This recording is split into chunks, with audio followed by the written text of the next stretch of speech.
मलाई थाहा छ तपाईलाई धेरैले भनेका छन्, खै त तेरो प्रभुले सुन्नुहुन्न तलाई भनेर। मलाई थाहा छ धेरैले तपाईहरूलाई भनेका छन्, किन तेरो प्रभुले तलाई जवाफ दिनुहुन्न,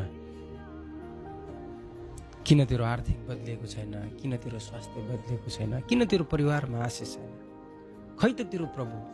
धेरैले तपाईँलाई प्रश्न गरेका छन् र कता कता तपाईँको सोच, तपाईँको विचारले पनि लागेको छ, किन प्रभु तपाईँले मलाई सुन्नुहुन्न भनेर।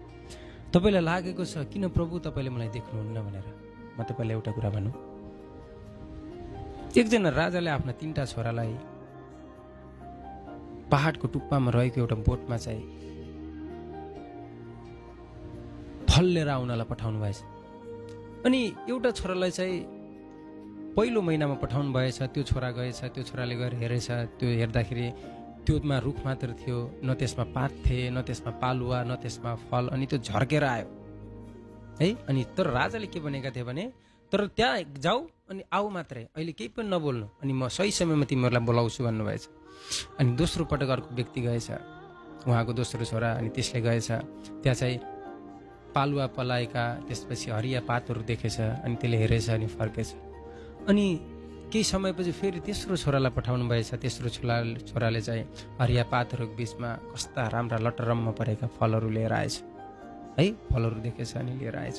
अनि त्यसपछि राजाले एक समयमा सबै छोराहरूलाई बोलाएछन् र भनेछन्, के पायौ त तिमीहरू। पहिलो छोराले भनेछ, त्यो रुखमा पात पनि छैन, फल पनि छैन, त्यो त एउटा रुख मात्र छ, खालि सुकेको जस्तो रुख, केही पनि नभएको, त्यत्तिकै तपाईँले फलको कुरा गर्नुभयो भनेछ। अनि अर्को छोरालाई सोध्नुपर्छ, अर्को छोराले भन्छ, नाइ नाइ भाइ झुट बोल्दैछ, उहाँले झुट बोल्दै हुनुहुन्छ, किनभनेपछि मैले त्यो फल, त्यो रुखमा चाहिँ हरियाली पातहरू देखेको छु। हो, फल चाहिँ थिएन त्यसमा, तर मैले पात चाहिँ देखेको थिएँ, लटरम्म हरियो पात थिए, पालुवा पलाएको थियो। अनि तेस्रोले भनेछ, यी दुइटै झुटा हुन्, किनभने मैले त त्यहाँ सुकेको देखिनँ, हरियाली पात त देखेँ मैले, तर त्यहाँ फल पनि लागेका थिए, मैले फल पनि टिपेर लिएर आएको छु अझ।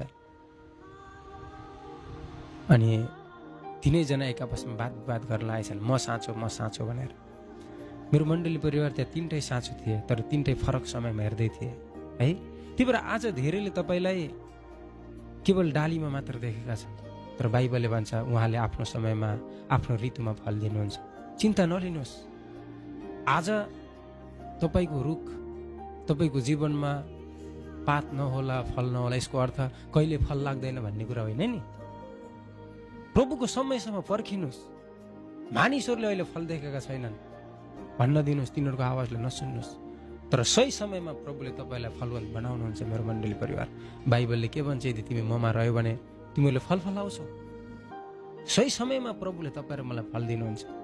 हाम्रो भरोसा ढुङ्गा होइन, हाम्रो भरोसा आइडल होइन, मूर्ति होइन, हाम्रो भरोसा जीवित परमेश्वर हो। म तपाईँलाई भन्न चाहन्छु, संसारले जेसुकै भनोस्, तपाईँको जीवनमा प्रभुले फल दिनुहुन्छ। त्यो फलसम्म पर्खिनुहोस्, प्रभुमाथि विश्वास राख्नुहोस्, संसारको आवाजमा भर नपर्नुहोस्। बाइबलमा हेर्नुहोस्, परमेश्वरले केही नहुनेलाई नै उठाउनु भयो र सही समयमा तिनीहरूलाई असलसँग पहिराउनु भयो। बाइबलले भन्छ, यदि मृत्युमा तिमी सहभागी छौ भने जीवनमा पनि परमेश्वरले तिमीलाई ल्याउनुहुनेछ। आमेन। त्यही भएर तपाईँलाई आज कसले के भन्दैछ, छोड्नुहोस् यो कुरा। प्रभुले राखेको योजना तपाईँमा अवश्य पुरा हुन्छ। तिनीहरूले तपाईँलाई अहिले फल नफल्ने समयमा हेर्दैछन् भन्दैमा फल नलाग्ला नभन्नुहोस् न। कात्तिकको महिना तपाईँ जानुभयो भने आँपको बुटामा फल देख्नुहुन्न, तर जेठको महिनामा तपाईँले त्यसमा फल देखे जस्तै आज धेरैले तपाईँको जीवनमा फल देख्दै छैनन्, तर ढुक्काउनुहोस्, बिस्तारै बिस्तारै तपाईँ भित्र तयार हुँदै हुनुहुन्छ। अनि एक समय आउँछ तपाईँ लटरम्म फल लाग्छ। जो व्यक्तिहरूले तपाईँलाई प्रश्न गरेका छन्, तेरा प्रभुले के दिए भनेर, ढुक्काउनुहोस्, परमेश्वरले देखाएरै छाड्नुहुन्छ। किनभने हाम्रो परमेश्वर महिमाको परमेश्वर हुनुहुन्छ, जवाफ दिने परमेश्वर हुनुहुन्छ। जसले तपाईँलाई भनेका छन्, हेरौँला तेरा परमेश्वरले के दिन्छन्, अवश्य परमेश्वरले तिनीहरूलाई देखाउनुहुनेछ। शरममा हामी होइन, मेरो मण्डली परिवार, हाम्रा विरुद्ध बोल्नेहरू पर्छन्। अन्तिममा म तपाईँलाई भन्न चाहन्छु, विश्वास गर्नुहोस् उहाँमाथि, अवश्य प्रभुले आफ्नो समयमा तपाईँलाई फलले भरिपूर्ण पार्नुहुनेछ। स्वर्ग अनि पृथ्वी उहाँको, र उहाँले आफ्ना प्रियहरूलाई दिनुहुन्छ। तपाईँ र हामी उहाँका प्रिय हौँ। जति रोए पनि, जति कराए पनि, जति कोसिस गरे पनि असारमा छरेको धान समय लाग्छ, साउनमै काट्न मिल्दैन, कार्तिकसम्म पर्खे जस्तै आज तपाईँले गरेको मेहनत, आज तपाईँले गरेको प्रार्थना, आज तपाईँले गरेको उपवास अहिले भर्खरै फल देखिएको छैन होला, तर पर्खिनुहोस्, फलको समय आउँदैछ। रुँदै रुँदै बिउ छर्नेहरूले बाइबलले भन्छ हाँस्दै हाँस्दै पनि कटनीको फल समाउनेछ। र म यो समय प्रार्थना गर्दछु, साँच्चै परमेश्वरले तपाईँलाई जसरी तपाईँ रुँदै रुँदै त्यो बन्द कोठामा छर्नु भएको छ, रुँदै रुँदै तपाईँले पुकार्नु भएको छ र प्रभुप्रति विश्वास राखेर मानिसहरूको लाज घिनलाई सहनु भएको छ, छिट्टै परमेश्वरले तपाईँहरूलाई फसल दिनुहुनेछ।